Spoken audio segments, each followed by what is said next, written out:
அந்த இஸ்லாமிய பெண் ஒரு பெண் பேசும்போது சொல்லுது, அவங்க பாட்டி யாரோ வேலு நாச்சியாரம். அவங்க வேலு நாச்சியார் கூட அவங்க ஏதோ போருக்கு போறாங்க, இவ ஆயா 4 பேர் சேர்ந்து போயிருக்கா போல. அவங்க எப்படி அவங்க துப்பாக்கியோட போறாங்க. துப்பாக்கி யார் செஞ்சு கொடுத்தது? இவங்க அண்ணன் சீமான். எதுல? ஆம ஓட்டல. வெள்ளைக்காரன் காலத்துல பெண்ணடிமை யாரையா பேசுனது அப்படின்னு அந்த புள்ள கேக்குது. ஏமா இங்க கேளு, உங்க பாட்டி அன்னைக்கு பெண்ணடிமையை பேசி இருந்தான்னா இன்னைக்கு எங்க பாட்டி அடுப்பூதிக்கிட்டு இருந்திருக்க மாட்டா. இன்னைக்கு எங்க பாட்டி 10-15 பிள்ளையை பெத்து போட்டு பிள்ளை பெக்கிற மிஷினா இருந்திருக்க மாட்டா. அப்படி இருந்த காலகட்டத்துல எங்க தலைவர் தந்தை பெரியார் தான் வந்து பொம்பளை பிள்ளைங்க கிட்ட இருக்க கரண்டிய புடிங்கிட்டு புத்தகத்தை கொடுங்கயா, பொம்பளை பிள்ளைங்களை படிக்க வைங்க அப்படின்னு சொன்னவர் தந்தை பெரியார். நீ இங்க வந்துகிட்டு பெண் கல்வி பெண் உரிமைன்னு எங்க கிட்ட பேசிட்டு இருக்க? நம்ம இன்னைக்கு அதெல்லாம் சொன்னோம்னு வைங்களேன், இவங்க ஏதோ தமிழ் துரோகிகள் அப்படின்னு சொல்லுவாங்க. பேரறிஞர் அண்ணா பேசுறதெல்லாம் இவர்களுக்கு புரியாது. அறிவற்ற அவ அண்ணா பேசுறதுக்கு தான் அவங்களுக்கு புரியும். என் பாட்டன் அப்படின்னு நீங்க எல்லாம் கத்துறீங்கல்ல, அடுத்த 4 நாள் கழிச்சு அந்த பாட்டனையே அடுத்த கூட்டத்துல போய் அசிங்கமா திட்டுவாங்க. அவங்க அண்ணன் சீமான் தான். அடுத்து இன்னொரு 4 பாட்டன் வந்து வர அவங்கள போய் அசிங்கமா திட்டுவாங்க. இப்படி உங்க தலைவரையே உங்களுக்கு சரியா தேர்ந்தெடுக்க தெரியல. ஆனால் நூற்றாண்டு காலமாக தந்தை பெரியார் என்ற தலைவரை நாங்கள் தேர்ந்தெடுத்து இன்றைக்கு பெரியாரின் கொள்கையோடு சுற்றி கொண்டிருக்கிறோம் என்று சொன்னால் உங்களுக்கு அவ்வளவு இருக்குன்னா அப்ப எங்களுக்கு எவ்வளவு இருக்கும்? தமிழ்நாடு தான் பெரியார், பெரியார் தான் தமிழ்நாடு என்பதை இந்த முட்டா பயிலுக்கு யாராவது போய் சொல்லுங்க. என்ன சொன்னாலும் புரியாது இவங்களுக்கு. நீங்கள் இங்க இந்த பெரியாரின் மண்ணில் பெரியாரை மண் என்றும் பெரியார் என் மயிருக்கு சமம் என்றும் நீங்கள் இந்த பேசிக்கொண்டிருந்தால் நீங்களே உங்க தலையில மண்ணள்ளி போட்டுக் கொள்ளக்கூடிய காலம் வந்துவிட்டது. எச்சரிக்கையாக இருந்து கொள்ளுங்கள். நேற்றைக்கு கூட்டம் போட்டு பல தமிழ் புலவர்களை அந்த அவர்களோட புகைப்படங்களை எல்லாம் வைத்துக்கொண்டு இவர்கள் தான் பெரியார்னு இன்னைக்கு பேசிட்டு இருக்காங்க. நாங்கள் சொல்வது பெரியார் ஒருவர் தான் பெரியார். எப்போதுமே பெரியார் ஒருவர் தான் பெரியார். ஏன் அப்படின்னா நீங்கள் சொல்லக்கூடிய அந்த தமிழ் புலவர்கள் பெரியாரை போற்றியவர்கள். அவர்கள் எல்லோரும் பெரியாரை பாடியவர்கள். தமிழ் தென்றல் திருவிக அவர்கள் பெரியாரை பாடுகிறார். எப்போது நீங்க சொல்ற மாதிரி நீங்க என்னத்தையாவது எழுதிட்டு வந்து பேசுவீங்க, நாங்க ஆதாரத்தோட பேசுறோம். திருவண்ணாமலையில 1948 பெரியார் திருவுருவப்படத்தை திறந்து வைத்து திருவிக அவர்கள் பேசுகிறார். என்ன பேசுறாரு அப்படின்னா, மார்க்ஸ் அவர்கள் ஜெர்மனியில் பிறந்தார். ஜெர்மனியில் இருந்து பிரிட்டனுக்கும் பிரிட்டனில் இருந்து பெல்ஜியத்திற்கும் துரத்தப்பட்டார்.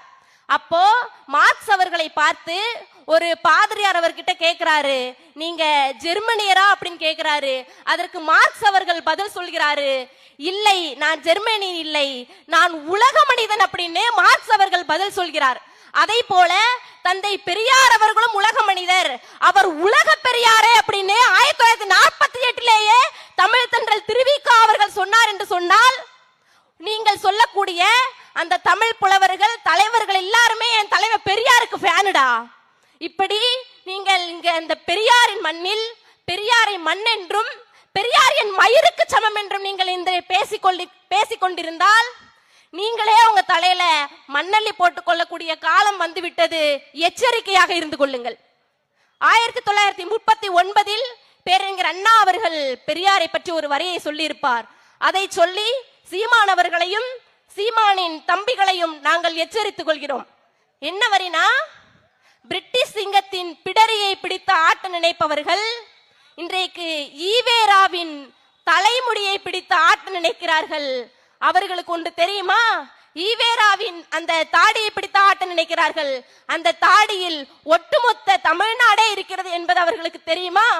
இன்றைக்கு அவர்கள் ஒரு மயிரை அசைக்க நினைத்தாலே ஒட்டுமொத்த தமிழ்நாடும் பொங்கிவிடும் அப்படின்னு 1939 பேரறிஞர் அண்ணா அவர்கள் சொன்னார்.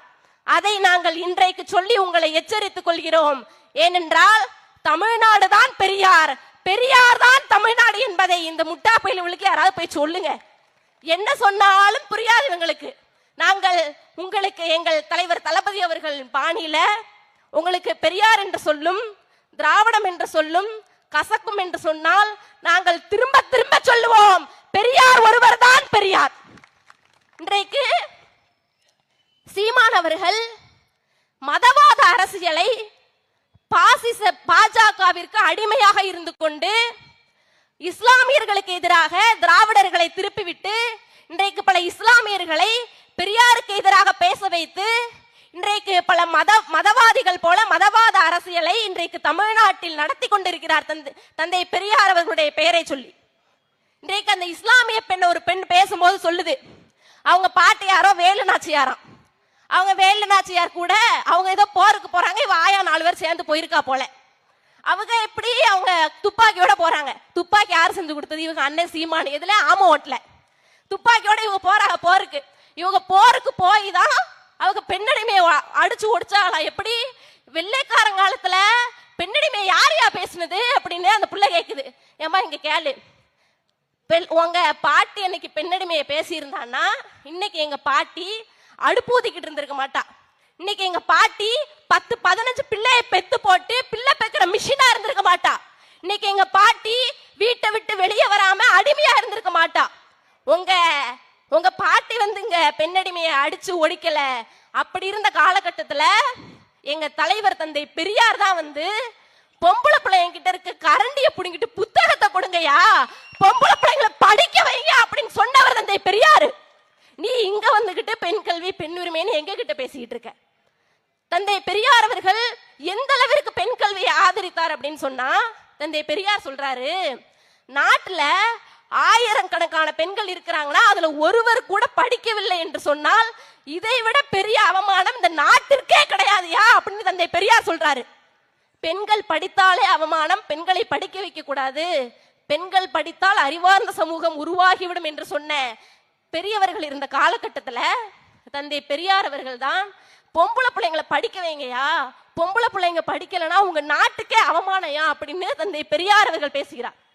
இதற்கும் ஒருபடி மேலாக போய் அவர் பெண் கல்வியை எந்த அளவிற்கு ஆதரித்தார் என்று சொன்னால், அவர் சொல்றாரு, துரதிர்ஷ்ட விதமா நான் இப்பவாது மந்திரி ஆயிட்டேன்னு வைங்களேன், அடுத்து ஒரு 10 வருஷத்துக்கு ஆம்பளை பிள்ளைங்களை படிக்க வைக்கக்கூடிய செலவை ஒட்டுமொத்தமாக நிறுத்திவிட்டு பெண் பிள்ளைகளை மட்டுமே படிக்க வைப்பேன் அப்படின்னு பெண் கல்வியை ஒரு தலைவன் துணிச்சலோடு பேசுகிறான் என்று சொன்னால், பெண் கல்வியை பெண் விடுதலையை தந்தை பெரியாரை விட யார் பேசிவிட முடியும்?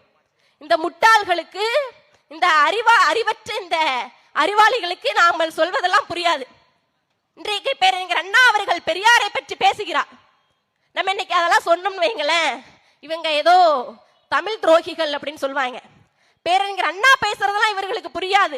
அறிவற்ற அண்ணா பேசுறதுக்கு தான் அவங்களுக்கு புரியும். இவங்க பெரியார் சாதிய ஒழிக்க என்ன செய்தார் அப்படின்னு அந்த பொண்ணு கத்திட்டு இருக்கு. என்ன செஞ்சாரு அப்படின்னா, இன்றைக்கு திரையரங்கு வாசல்ல நம்ம போய் டிக்கெட் எடுத்து படத்துக்கு போறோம். நீங்க வரக்கூடாது, இந்த சமூகத்துக்காரன் நீங்க வரக்கூடாது அப்படின்னு இன்னைக்கு யாரும் நம்மளை பார்த்து கேட்கறது இல்லை. இன்னைக்கு நம்ம ஹோட்டல்ல சாப்பிட போறோம், நீ இந்த சமூகத்துக்காரன் நீங்க உட்கார்ந்து சாப்பிடக்கூடாது அப்படின்னு இன்னைக்கு யாரும் நம்மளை பார்த்து சொல்றது இல்லை. இன்னைக்கு ஆத்துல குளத்துல ஏரிகள் எல்லாம் நீ இந்த தண்ணியில குளிக்க கூடாது குடிக்க கூடாது அப்படின்னு இன்னைக்கு யாரும் நம்மளை பார்த்து சொல்றது இல்லை. பள்ளிகள்ல கல்லூரிகளில் எல்லாம் இந்த சமூகத்துக்காரன் நீங்க படிக்க கூடாது, நீங்க உட்கார கூடாது அப்படின்னு இன்னைக்கு யாரும் சொல்றது இல்லை. ஆனால் ஆத்துல குளிக்க கூடாது, ஹோட்டல்ல வரக்கூடாது, திரையரங்களுக்கு வரக்கூடாது அப்படி சொன்ன ஒரு சமூகத்தில் இருந்து இன்றைக்கு அப்படி யாரும் சொல்ல முடியாதபடி இன்றைக்கு உயர்ந்து நிற்பதற்கு காரணம் தந்தை பெரியார். கோவில் நுழைவு போராட்டத்தில் தொடங்கி இன்றைக்கு அனைத்து சாதியினரும் அர்ச்சகராகலாம் என்ற திட்டம் செயல்பட்டு கொண்டிருக்கிறது என்று சொன்னால் அதற்கு விதை போட்டது தந்தை பெரியார். இப்படி சாதி ஒழிப்பிற்கான அத்தனை திட்டங்களை நிறைவேற்றி இன்னைக்கெல்லாம் யார் யார் சாதி பார்க்கிறா அப்படிங்கிற வார்த்தை இன்னைக்கு வரக்கூடிய அளவிற்கு இந்த தமிழ் சமூகத்தை சாதி இல்லாத இன்னைக்கு ஒற்றுமையா நம்ம இருக்கிறோம்னா இதற்கு காரணம், இதற்கு வழிவகை செஞ்சது தந்தை பெரியார் என்பதை மறந்துவிடக் கூடாது. அந்த சங்கிகள் இன்றைக்கு என் பாட்டன் அப்படின்னு நீங்க எல்லாம் கத்துறீங்கல்ல, அடுத்த 4 நாள் கழிச்சு அந்த பாட்டனையே அடுத்த கூட்டத்துல போய் அசிங்கமா திட்டுவாங்க. அவங்க அண்ணன் சீமான் தான். அடுத்து இன்னொரு 4 பாட்டன் வர அவங்கள போய் அசிங்கமா திட்டுவாங்க. இப்படி உங்க தலைவரையே உங்களுக்கு சரியா தேர்ந்தெடுக்க தெரியல. ஆனால் நூற்றாண்டு காலமாக தந்தை பெரியார் என்ற தலைவரை நாங்கள் தேர்ந்தெடுத்து இன்றைக்கு பெரியாரின் கொள்கையோடு சுற்றி கொண்டிருக்கிறோம் என்று சொன்னால் உங்களுக்கு அவ்வளவு இருக்குன்னா அப்ப எங்களுக்கு எவ்வளவு இருக்கும்? இப்படி தந்தை பெரியாரை பேசக்கூடிய அந்த சீமானவர்களை இன்னும் அவர்கள் பேசினால் பெரியாரின் தடி நம்மிடம் இருக்கிறது, அடைத்து விரட்டுவோம் என்று சொல்லி வாழ்க பெரியார், வளர்க பகுத்தறிவு. நன்றி, வணக்கம்.